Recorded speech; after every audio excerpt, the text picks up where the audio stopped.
So in this video, I'm going to demonstrate one of my favorite food or meal I make in Norway. It's quite similar to the way I grew up making food, or my parents, my mother making, and my aunties and grandmother, we just boil. And actually this is also just boiling. You just put everything in and you just steam it until it's ready. So it involves having cabbage. Here is the cabbage. It involves having potatoes. You can see I've already peeled potatoes, and you have mutton. So you put these three things together, and I'm going to demonstrate and show you how to cook it, how it's put together before cooking. It's a type of food that is eaten around this period, as it is fall, a period of harvest, where they harvest, like you can see the cabbage is the season they harvest, potatoes in September, all this. And then mutton, we find that the mutton is affordable in the stores, because it's a period also whereby they slaughter sheep, and they are getting rid, I think, of the older ones, and in order for them to have the younger ones to grow. So around this period is when they slaughter sheep, and we find quite a number of affordable mutton in the stores. I learned to eat mutton here because in my country we used not to. We actually have very few sheep around, and those who have it is like for a certain occasion, or for, and those who have it at home, usually people even fear going there, because sheep are meant for offering, like people offer for rituals and that. So it's not something we am used of in Uganda. But I learned to eat it here, and actually it's more tasty, because the beef here is not tasty like the beef I eat in Uganda. Oh, I miss it. So I eat more of mutton than beef, and it's affordable. So around this period is quite cheaper for a kilo. So today I'm going to show you how they make mutton, and maybe you can try it for yourself wherever you are. It's not only in Norway that you can find it, but other countries also you can find cabbage, of course, potatoes and mutton, and you can also make it even with the beef, I think so. Even with goat's meat you can also make, I think. It's just a matter of putting these things together, and I think they put together because it's their tradition and it's something they do it around this period. So you can try it. I'm going to demonstrate the name of the food they make. This food is called fårikål. I don't know how I can translate it in English, but that's how they call it. So I love it. And one time, I just remember this. I was in a store buying all the stuff that I need for making, and then there comes an old man who was also in the store, and he came to me and said in Norwegian that, "Do you know how to make that?" I said, "Yes, I learned it from a friend of mine." And then he said, "Okay, how do you make it?" Then I told him, I put this, put this, put this. You put the cabbage first under the pan, then you put the potatoes and the mutton, and then put black pepper, put salt, and you can put maybe some onions. But me, I don't put onions. Black pepper is enough. And he said, yeah, then I get cabbage to cover it. And then I put some water and I steam it.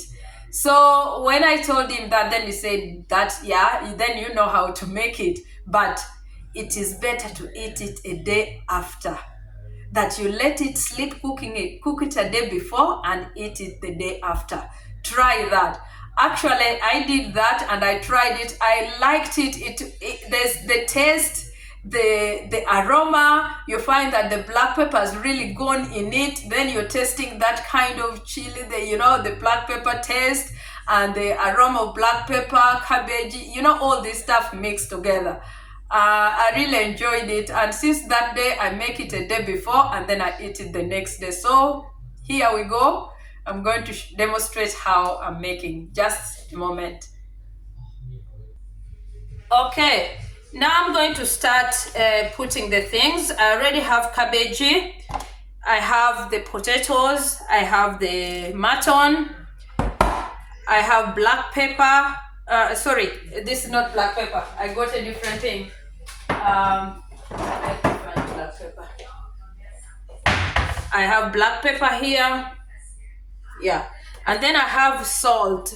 So I usually use this salt. I buy it from the Asian store. It has flavor of the right flavor of fish, beef, and vegetables. So it's mixed together here. So I like it than using the ordinary salt. So this is what usually I use when I'm cooking. So I'm going to use this. So I start with slicing the cabbage.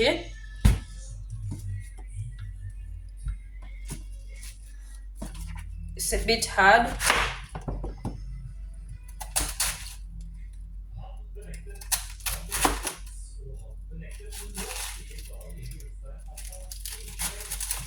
Like that. So I think I will just use one side. I don't need to use all. I will see. So here is the saucepan. So with the cabbage, I will just take off the outer cover. Then I leave the inside. I slice to check that it's all fine. Hopefully, I might end up using even the other one. I will see how it goes.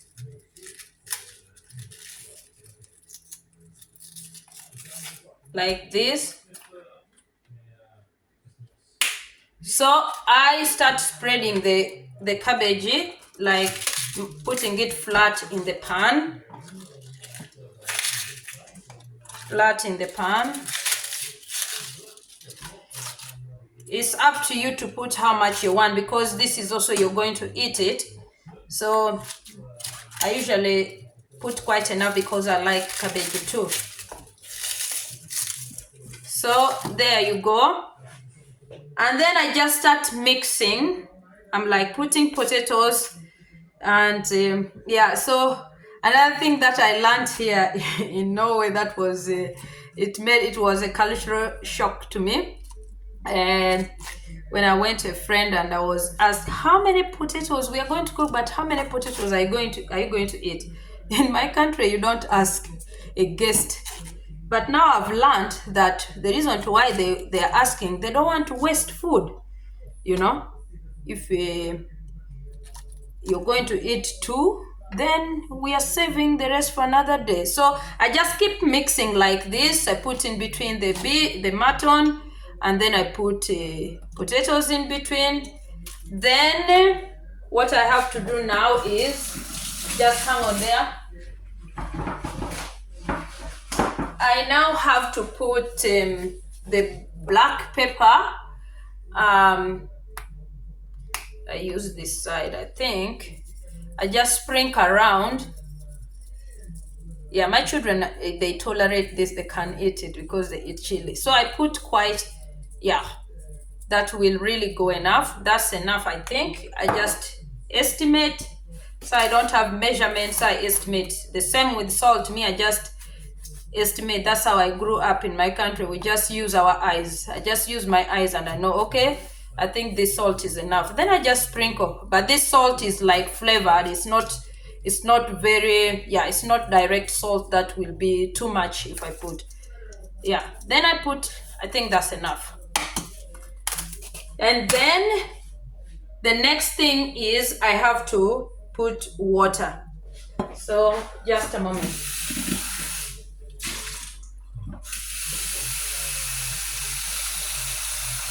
So water is also the same thing. I just estimate with my eyes.